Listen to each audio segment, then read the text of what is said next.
Alors, Madame Lemieux, Monsieur Beauregard, bonjour. Bonjour. On va parler de testament. Ça fait toujours curieux parce que je vous regarde manifestement, vous n'êtes pas très vieux.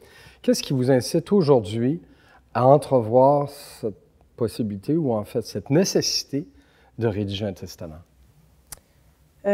Tom et moi, on vient d'avoir un enfant. C'est sûr qu'en ayant un enfant, on vient à se re-questionner sur qu'est-ce qui arriverait dans l'éventualité d'un décès, etc. On a un mariage qui se prépare pour l'année prochaine, donc on a la mauvaise habitude de penser qu'avec le mariage, toute la question succession va se régler. Puis finalement, quand on commence à se poser des questions davantage, on se rend compte que ce n'est pas le cas. Puis on est dans une situation particulière dans le sens où Tom a 2 enfants d'une union précédente, puis là, on en a eu un ensemble. Donc ça fait aussi beaucoup de monde dans ces choses-là à planifier, en fait. Il faut penser à l'avenir, il faut penser à la retraite, il faut penser aussi, malheureusement, si jamais il nous arrivait quelque chose, quelles seraient nos ressources et est-ce que mes enfants, est-ce que la famille serait en sécurité? Alors, en attendant, on va souhaiter que ce jour fâcheux, il survienne le plus tard possible. Mais pour l'instant, vous êtes déjà engagé dans votre réflexion, c'est ça l'essentiel. Oui.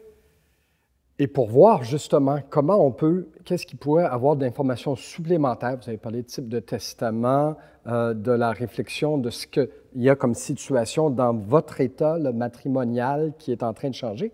On va aller interroger une experte qui travaille déjà là-dedans, Mme Bigra, qui va nous parler de ces considérations-là. On va l'écouter.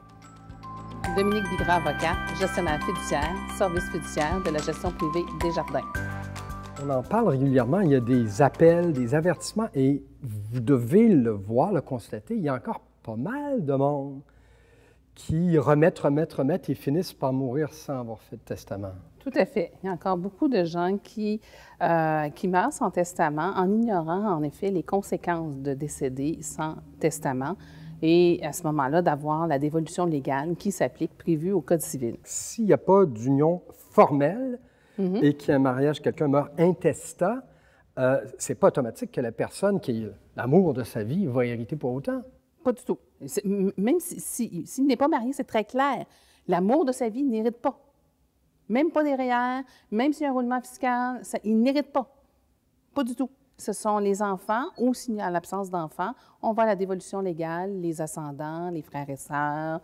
Quand je dis ascendants, on parle de nos parents, ou collatéral, nos frères et sœurs. Lorsqu'il y a un mariage, c'est reconnu. Le conjoint, il y a réellement un conjoint au sens du Code civil, donc au décès d'un des époux. En l'absence d'enfants, l'époux survivant hérite de tout. Et lorsqu'il y a des enfants, il y a un partage. 2 tiers aux enfants, 1 tiers au conjoint survivant.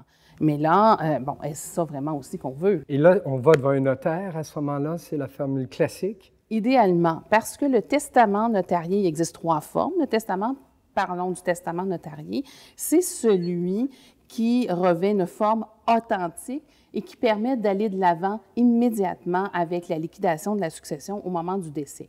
Les 2 autres formes de testament, celui qui est fait devant 2 témoins ou celui qui est holographe, donc écrit à la main, on doit, pour ces 2 testaments-là, obligatoirement passer par une procédure de vérification de testament devant la Cour supérieure. Ça occasionne des frais et des délais supplémentaires. Et la vieille notion au Québec, si vous me permettez, qu'aller faire son testament devant qui que ce soit, c'est comme appeler le diable et que ça va nous arriver fatalement parce qu'on a ouvert la porte, on oublie ça?